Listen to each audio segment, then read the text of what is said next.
welcome to Pyramid Art Books and Custom Framings virtual showcase. Today we are featuring Sadeqa Johnson, and we are so excited to have her in our virtual presence.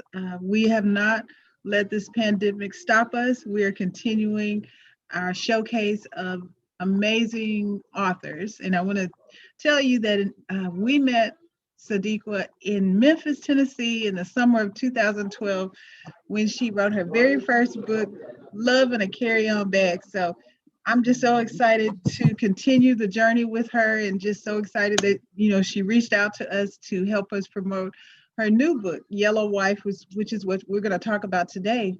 And I want to say that Yellow Wife is one of 27 of the most anticipated historical fiction novels in 2021 by O Magazine. So that's quite an accomplishment and so many exciting things to share and just to promote your book. So I'm so proud of you. And Sadiqa is from Philadelphia. Now she lives in Virginia with her husband and children. And this is her fourth book. And I'm going to let you continue to tell us about your journey. And if you would share a passage, because I'm not sure if our participants have read the book, but if they haven't, I want you to get that energy going. Okay. Well, first of all, Welcome. thank you so much, Garbo, for having me. It is so wonderful. I've been wanting to come to your store since we met in Memphis in 2012. So just the fact that we get to even be in a virtual space together is awesome. So thank you so much. You've been so wonderful with all of my books. So I'm so glad to be able to talk with you about Yellow Wife, which is my fourth novel. It is my first historical novel. And Yellow Wife, why don't I do this? I'll tell you a little bit about the story. I'll read a small section, and then you and I can talk about it. How's that? Good idea? Okay. So Yellow Wife is the story of Pheby Delores Brown. She is a mulatto slave girl. When the story opens, she's 17, and she has been promised freedom on her 18th birthday. She is the daughter of the master of the plantation with his favorite slave, Ruth. The master has recently taken a wife, and things for Phebe change very quickly. She does not receive the promise that she was given. And in fact, she finds herself thrust into the bowels of slavery, where she ends up at the Half-Acre jail, which is a trading center, a punishing center, and one of the most horrific places on earth. There, she catches the eye of the owner of the jail, Ruben LaPierre, and she has to make really difficult choices, not only for herself and also for her family. Yellow Wife was just published by Simon & Schuster, January 12th, and I'll just read a little bit of the beginning just to give you a little bit of the flavor of the story. So, if you have a copy, you can open up the book and follow along. I'm just going to start right from the beginning. So part 1, Bell Plantation, Charles City, Virginia, 1850. Mama believed that the full moon was the most fertile night of the month, and that everything she touched held God's power. Each full moon, she dragged me out in the middle of the night with her to hunt for roots, plants, seedlings, and rare blossoms to use for healing. I did not understand why God's power could not be found during daylight hours, and as I trudged behind her, the March cold overwhelmed me. Even my thick wool shawl was no match against the country freeze. Fear of the woods made my feet clumsy, and I tripped over fallen sticks, scratched my shins on the spiky brush, and bumped my head on low-hanging branches. Mama, on the other hand, moved with skill and confidence, like the earth parted a path and presented the way for her. Even in the dark, she knew where to stop for herbs and how to avoid the dangerous ones. We had only a small lantern to guide us, and when I asked how she knew where things grew, she responded, "My gut be my light." We slipped through the thicket, past the drafty cabins where the field hands slept on pallets stuffed with hay and husk. I heard dry coughs and a low whine from a hungry baby. Farther down towards the James River, we traveled through the clearing where we met on Sundays for church. Then over the hill along the side of the cemetery, peppered with sticks to honor our dead. As we traveled deeper into the woods of the plantation, the thick forest blocked the light of the moon. I could hear the growls and grunts of unseen animals and fretted over running into hungry raccoons or red foxes or stepping on a poisonous snake.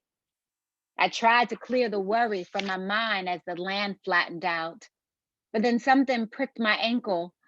Before I could call out, Mama stopped suddenly and reached for my hand. This here is a black walnut tree. Grow deep in the woods, so you gotta know where to look. Cure for most everything. Ever unsure, come seek this tree. Mama handed me the lantern, then pulled a blade from her satchel and severed a piece of bark.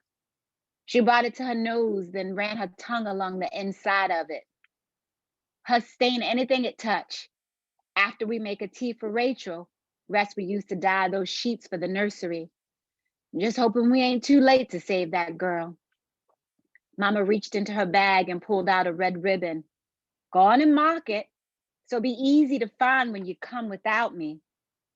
I reached up and tied the ribbon on a skinny twig, knowing I had no intention of roaming these woods without my mama.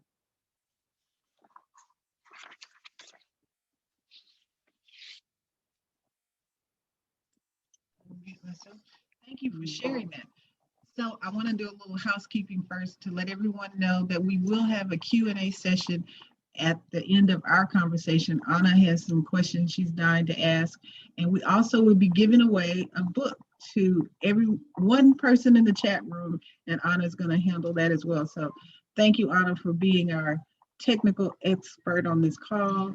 So I want to start by saying, Sadeqa, what was the inspiration behind Yellow Wife? So I moved to the Richmond area in 2015, and we had some friends come visit us. We moved here from New Jersey. So I grew up in Philadelphia, but we lived in New Jersey for most of my adult life. All my children were born there. And when we moved to Richmond, we hadn't known many people here. We didn't know a lot about the history.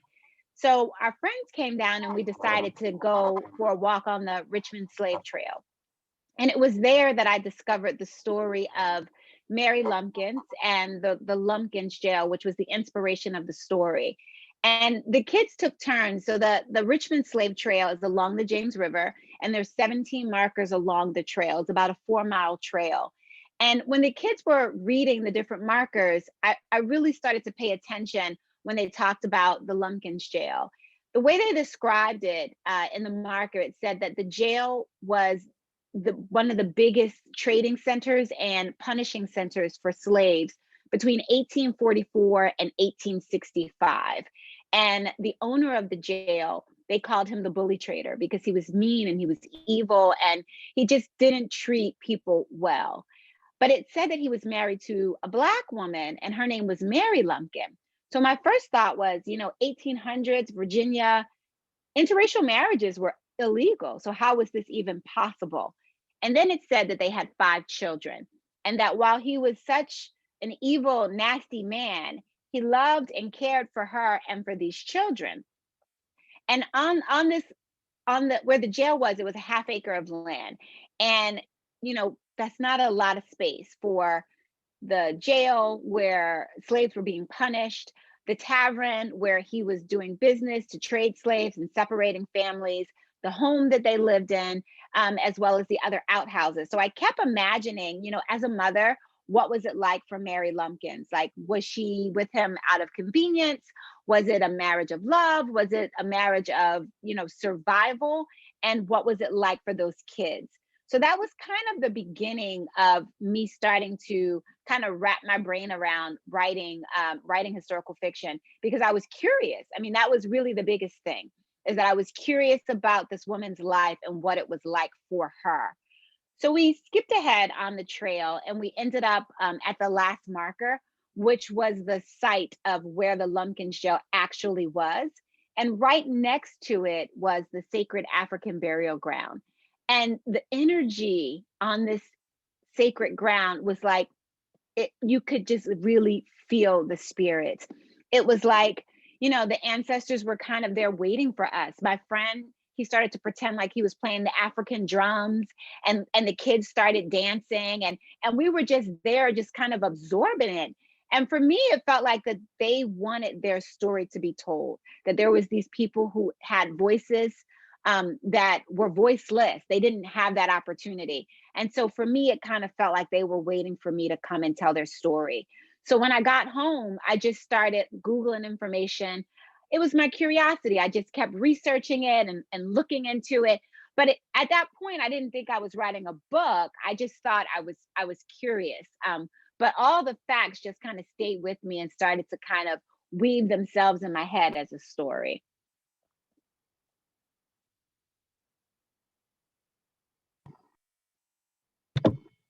So coming from writing contemporary fiction to historical fiction, was that a difficult transition for you? It was a little bit, I wouldn't say difficult. I would say it was different, because I had to research. My previous three novels were present day, women's fiction, contemporary fiction. So basically, I was kind of writing about what was going on in the world in the moment. Where with Yellow Wife, and I think that was the thing that scared me so much about writing historical fiction, was that it happened before I was born. I had to go into 1850. So there was a little bit of world building that I had to do for myself. I had to research extensively what that time period was like, what Richmond looked like, what it was like to be in a city versus a plantation. And so, I packed up my daughters. We went to several Virginia plantations to kind of get a feel for it. I spent a lot of time at the Library of Virginia printing off periodicals and things that happened. And I did a lot of reading. So all of that kind of helped me to start to shape what it felt like to be in that story. So that would be what the big difference was, is the amount of research that I had to put into it versus when I was writing contemporary fiction. So do you see a sequel coming out to Yellow Wife, or will you consider it? There are so many characters that I want to know about. What happened to them? Do you feel like you could continue this journey? Right now, I feel like I need a little bit of a break. I spent 3 years in that world. It's not an easy world to be in, where, our people are being treated the way they were treated. So that was, right now I feel like I am working on a new novel. It is also historical fiction. I brought it a little bit closer. Right now it's 1950s, which is its own issues, segregation and things of that nature. But I'll never say never. I always leave the door open, all the way back to Love in a Carry-On Bag. I always leave the door open to write a sequel. So I'll never say never. Anna, are there any questions in the chat room? Would you like to ask some questions?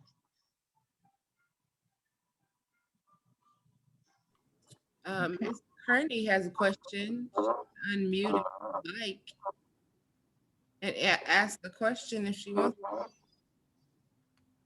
Hi, this is Janice Kearney. Hi, Janice. I love your cover, for one thing, and I absolutely love historical fiction.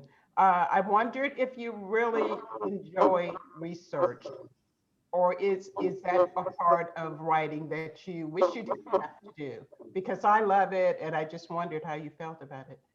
Oh my goodness. The research is probably just as much fun to me as the actual writing. Sometimes I use research as a way of not having to write, because sometimes writing is a little bit difficult. So I really thoroughly enjoyed researching, so much so that I had to stop myself a lot of times because I was starting to fall down rabbit holes, and that was taking me away from the story I was trying to tell. So I remember one particular time I was doing the research on Yellow Wife and the jail, and I started to look at some literature on the tale of the Trail of Tears, that talked about the migration of the slaves from the north to the south. And I got completely and utterly caught up in that. And I had to stop myself and say, this is not the story that you are trying to tell right now. Stay with the facts, stay in Virginia, focus, but the research is so wonderful. Mhm. We are such a beautiful, we are just such beautiful people, we come from wonderful ancestors, and the strength and the things that they've had to endure in order for us to be here is just fascinating. So I thoroughly enjoyed all of the research that went into the book. Thank you, and I look forward to reading it. Thank you. How important is it to you that your daughters understand this part of our history? It's really important. Unfortunately, Garbo, cannot get these kids to read my book. I mean, I just asked my daughter just now before I came upstairs. She's 15. And I said, what are you doing today? Maybe you could read my book. And she's like, Mom, I'm busy. But, they were a part of the process from start to finish. They were with me on the slave trail when I discovered the story. They went to a lot of the plantations with me. I'm constantly telling my kids that everything that you see in the news, particularly with the Black Lives Matter movement, all of that goes back to the history of slavery. Like everything that's happening in our country, it goes back to that. So we constantly have conversations about, what that means for us today. Did you have an opportunity to review the 1619 project that the New York Times put together this summer? Okay.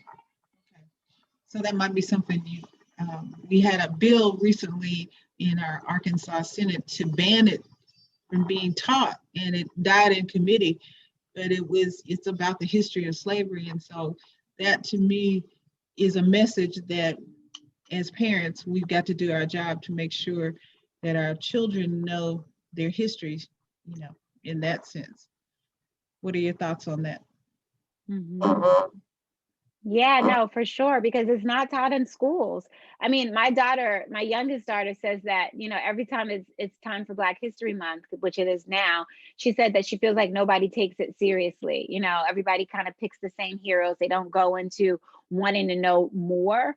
So it is definitely our job as parents to make sure that we're giving our children Black history, 365 days a year, that they have to, and I always say, if you don't know where you've been, it's really hard for you to figure out where you're going. And that was even my dedication to my kids in Yellow Wife. You need to know where you're coming from in order to know where you're going to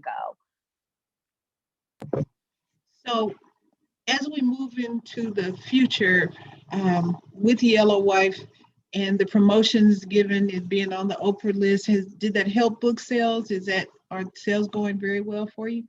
Yeah, this is the book that I've been kind of like setting my hope on, because it's been published by Simon & Schuster. And as you know, Garbo, I started off as a self-published author.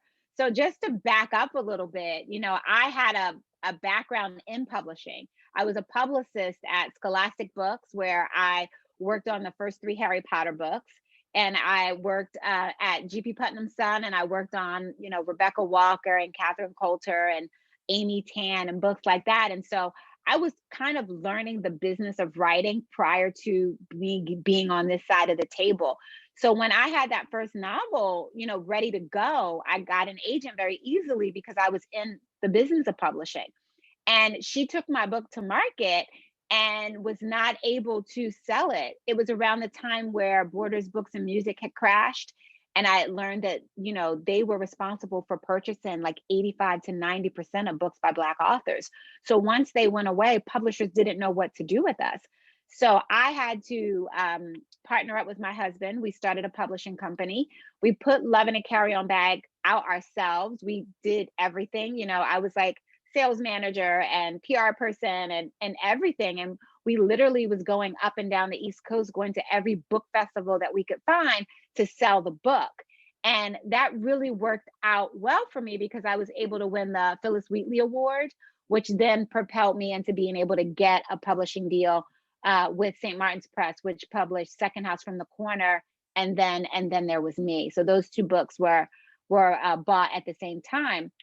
When I flip ahead to Yellow Wife, it just keeps getting better for me. The editor that I was able to sell the book to at Yellow Wife, I had met her in 2010 when she was also the editor for Winch by Dolan Perkins Valdez. And I remember going to, and this is when I was still writing my first book, Love in a Carry-On Bag. And it was, I knew I was going to have to self-publish it, but I remember just feeling like, oh my gosh, this is the life I want. Like I want to have this big event like Winch. And I was so enamored by them. And I met her editor, and I thought, oh gosh, I went home and wrote in my journal, like, wow, I really want to work with Dawn Davis. Like I want her to work on a book of mine. And then fast forward, when my agent took Yellow Wife to market, Dawn Davis was the first editor to call and say that she was interested in purchasing Yellow Wife. And we met, and it was just such a wonderful marriage. And so I was able to work with like my dream editor on this book. So I went from nobody wanting to buy my book, to, going to various book deals, and then getting to work with like my dream editor on Yellow Wife. So every book pushes my career a little bit further. This is the first book that I've had on a bestsellers list. So Yellow Wife made the Globe and Mail bestsellers list in Canada. So that makes me an official international bestseller, which is pretty exciting. And I've gotten a lot of really good coverage. So like if you even just Google Yellow Wife, NPR did a fantastic review of the book. The Washington Post covered it, and Philadelphia Inquirer, all these things that were not available to me in the beginning. Now doors are starting to open up, but really, if I could impart any wisdom upon anybody who's trying to do anything, I would say the biggest lesson that I'm getting from this is you just can't quit. You have to believe in yourself like nobody else does. You have to have agency over what it is that you want and how you want your life to look, and you just can't quit. Because if I had let my dreams die in Love in a Carry-On Bag when I couldn't get that first publishing house, who knows what I would be doing now. I have no idea. I can't even imagine what I would be doing. And I get to, do what I love, which is writing books and telling stories. I definitely admire your persistence and the fact that you write page turners.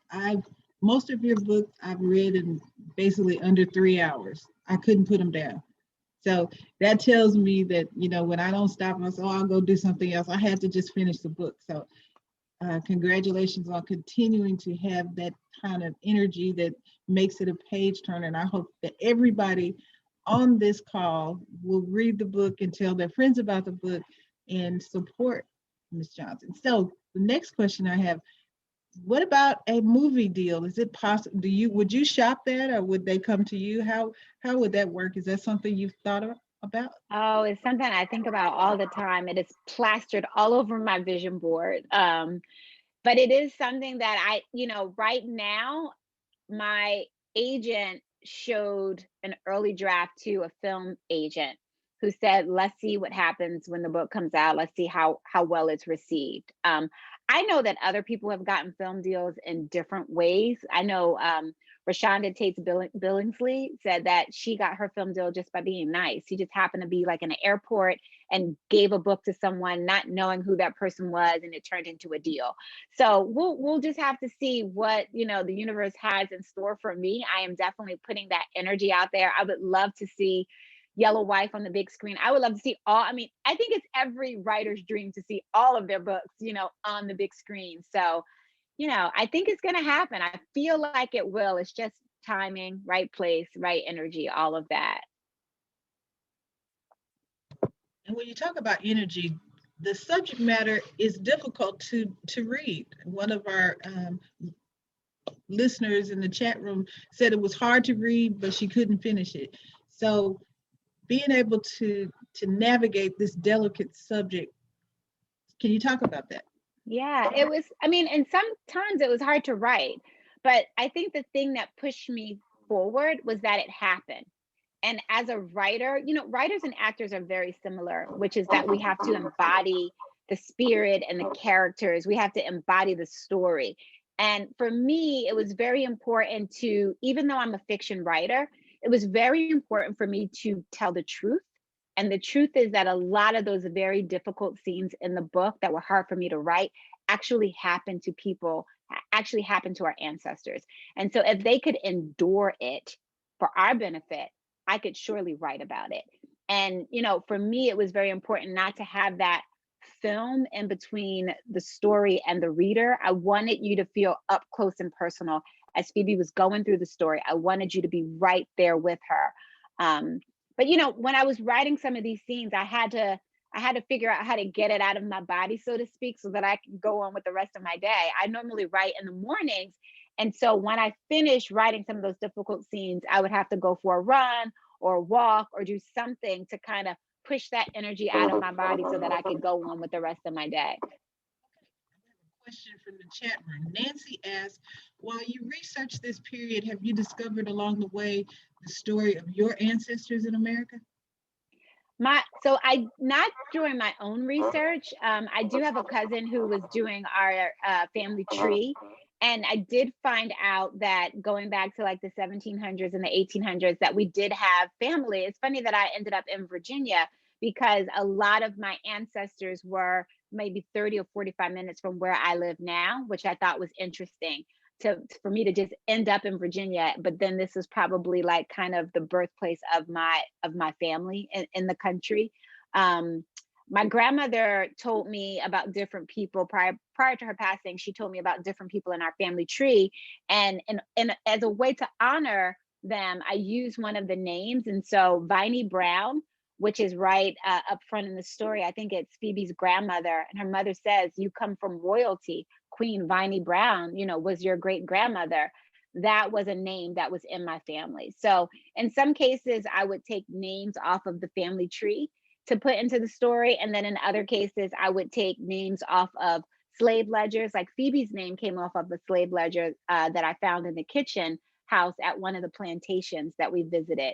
Some I would just Google and just put slave ledgers in, and I would take names and people off of that because it was important for me to honor as many as I could with the story.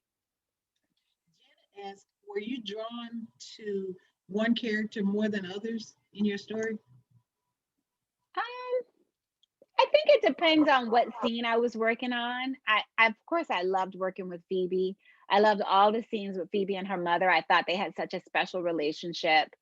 I love Phebe and Essex. So, the love story is always what I love writing about love. So all of the love stories in the story just, drew me. I love, one of my favorite characters, I would say, was July. She just walked onto the page unexpectedly. I don't even think she was planned in the outline when I started to outline the story. I think sometimes I plan characters and sometimes characters just appear. And I think she may have been one who just kind of appeared. And I really enjoyed her as well.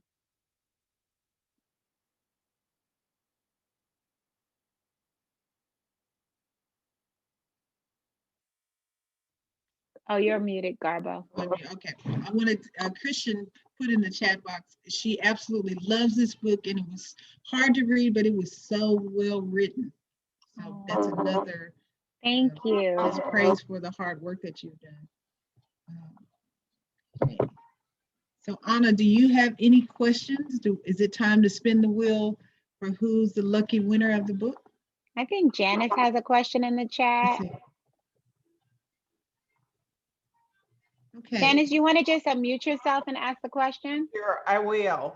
Okay. I write history and I write fiction as well, but I want to know how difficult is it for you to balance between writing history and telling a story?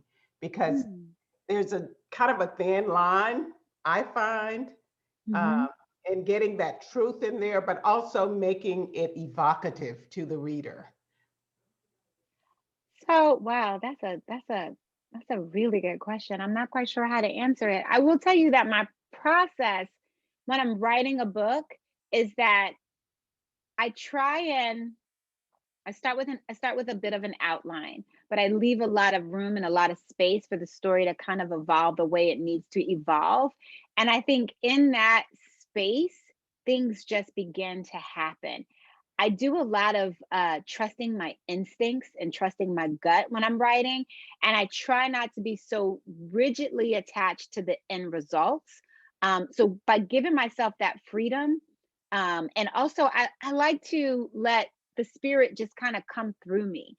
I like to think of myself as just the typist, like the conduit. Like this story wants to be told. These characters have a story. They have something that they want me to do. And so my job really is to just listen in, to hone into it and get it down on the page.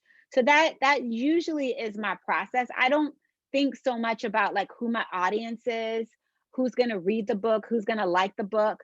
A lot of times I'm doing that intuitive work, but I'm also thinking, what story would I want to read? Because I'm a really difficult audience to to hit, because a book has to do a lot of things for me. It has to entertain me.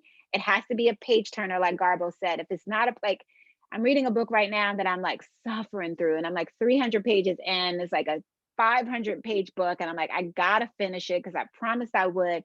But I don't want my reader to feel like that. Like I want my reader to pick up the book and not be able to think of anything else but getting back to Yellow Wife. I've gotten so many emails from people to say, oh, my family did not have dinner for 2 nights because I was caught up in your book. Okay, good. That means I did my job. And then the last thing a book has to do for me as a reader is teach me something about craft. The writer has to be doing something craft wise that I couldn't do, or I hadn't done before, something like that. And so that is really the way I approach my writing as well, is that it has to be kind of doing all those different jobs. Wow, thank you. I love everything you said. Thank you so much. Oh, you're welcome. Can you talk about the year 2020 and the isolation from the pandemic? Did that help you, hurt you? How did you deal with that? 2020, I know it was a sad time for so many of us. I know so many people have lost loved ones and had experienced things that they had not experienced before. But for me, it was a rebirth. It was an awakening of my spirit and of my soul. My children kept me so super busy, and I was like one of those busy bees who like every second of the day was accounted for. Like if I just missed one step, I was going to fall because I was so busy. And being able to take that breather, being able to take that breath, being able to not be in my car all the time really enhanced who I was. I was able to work on myself as a person, and discover other things that I love. Like I started gardening this year. It was the first year I had a garden. I never did that before. I started hiking because there was nothing else to do, right? But go outside and get some fresh air. And so I started with a hiking group here in Richmond called Black Girls Hike RVA. And we went on a couple of hikes, and I got up the courage to say, oh my gosh, I could really like go in the mountains, and a bear is not gonna get me. So then I started dragging my husband and my kids out. And so we all started to hike together. I even have like gear now, like I'm totally into it. So I was able to discover things about me that I didn't really pause to do before. And I feel so much better. I feel so much stronger. I feel so much more balanced and grounded in who I am. And it was perfect because, going forward now with Yellow Wife is like, I'm refreshed and I'm ready to embrace this journey, because I believe it's going to be a really long journey. Like the book has only been out for a month and I've been so busy, and I could just keep seeing my calendar growing and growing and growing. And so that time was good for me, because now I'm ready to step into my power, step into this energy, step into this life that I asked for.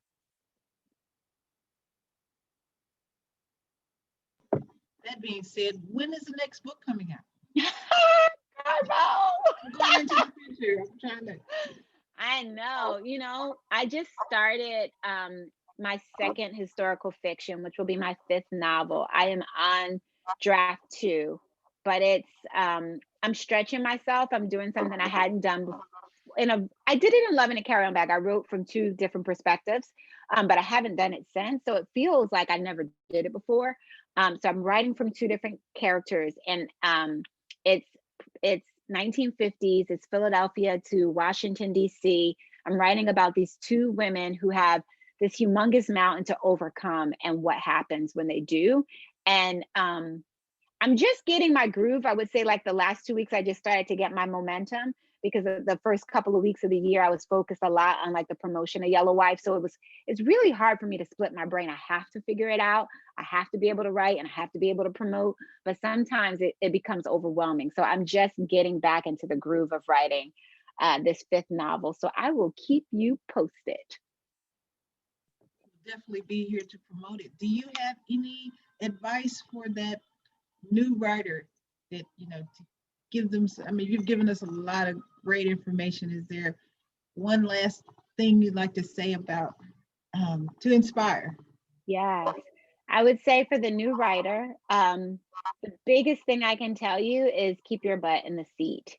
The hardest thing to do is to sit down and write. We talk about it, we tell our friends, we say this is what we want to do, but actually physically sitting down and getting it done is a little bit tricky. So my advice is don't feel like you need all the time in the world to write a book. You don't have to quit your job. All you have to do is start with 10 minutes a day. 10 minutes a day. If you say, I'm going to write 10 minutes before bed every day and just make that commitment to yourself, the next thing you know, it's 20 minutes a day before bed. And then it's 45 minutes. And before you know it, you have 20, 30 pages of a manuscript in front of you. I like to say, schedule your writing time the same way you would a dental appointment or time out with friends, like be committed to it because nobody can write that book but you. When I write, and I've been really not good about it lately, but when I'm really doing what I'm supposed to do, I leave my cell phone downstairs so that nobody can ding me or text me in the middle of my writing time. You have to make your writing time sacred. It is a sacred time. It is a gift to be able to create stories. And so you have to build a boundary around it to keep it sacred. So just commit to yourself. Write a little bit each day and watch as your story grows. When you get to the point where you're like, oh my goodness, I have a manuscript, I always go back and do it again. I mean, Love in a Carry-On Bag was 12 drafts. 12 drafts over 10 years. Now, I'm not wishing 10 years on you, but that was my experience. Books take drafts. Every draft, you get a little bit better. And then when you've drafted it and you can't draft it anymore, don't just rely on like your best friend or your mom to edit it. Go ahead and hire a professional editor to show you how to make it as tight as possible. And then if you decide to self-publish or if you decide to go after an agent, then you're ready to do that. But make sure you have a professional person look at your manuscript prior to putting it out. And good luck. Believe in yourself and just do it.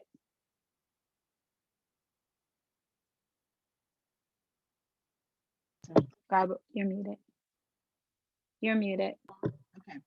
Why yellow beyond the obvious? I thought we were done with it. I thought we were done, Garbo. No. I thought you came right in and said, why yellow beyond the obvious? Adrian. Yes. So Yellow Wife, when I was researching the story, I came across Robert Lumpkin's, a portion of his will, and it said, I leave my real estate and my fortune to my yellow wife, which was Mary Lumpkins, who the book was inspired on. And I leave my, my wagon and my horse, I don't know what he left her, but to my black concubine. And that was the way he separated his women. He called one his yellow wife and he called one his black concubine. And when I saw that she was referred to as his yellow wife, I thought, wow, that's a really interesting title. And so that was what I went with. Thank you so much for honoring us with your presence and sharing your vision with us. Pyramid Art Books and Custom Framing. We have signed books. I have book plates. So remember that books make a great gift. You can shop online at pyramid1988.com, or you can come in the store. Wear your mask, sanitize, come pick up your book today. We are so excited again to have you here with us virtually, and we're going to show the other titles on the screen and all the ways that you can support Sadeqa. So everybody in the chat room, give yourselves a hand, and then you will find out who's going to win the lucky book. Anna's in charge of all that. So we're excited to have you with us this evening, and have a great rest of the weekend. Thank you so much, everybody, for coming out. I'm going to put my web address in the chat for you. feel free to keep in touch. You can also find me on all the social media platforms. I definitely want to hear from you. I want to hear what you think about the book. If you have a book club that would like to read Yellow Weiss, I do visit with book clubs virtually, so I'm happy to do that. So just reach out to me and let me know. Thank you again, and have a great rest of your day. Take good Thank care. you. All right, everybody have a good On the day. book, hold on. Okay. What Anna's about gonna, the book reading? are Okay. you gonna do the book? Hold on really quick. I'm gonna share the screen. I have everyone's name in a drawing. Does everybody see the wheel? Ooh, that's really fancy. Okay. So we're going to spin the wheel. Control. See what technology can do for us? Anna, I need you to come on the road with me. I know. Rosalind. Rosalind Ziegler. Rosalind, congratulations.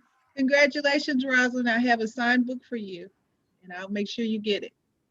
All right. Thank you, Anna, very much for all your time. And Sadeqa, Thank you. Godspeed. Thank you. Thank you, everybody.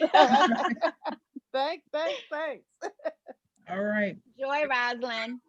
Will do. Thank you so much. I enjoyed this. All right. Awesome. Thank you.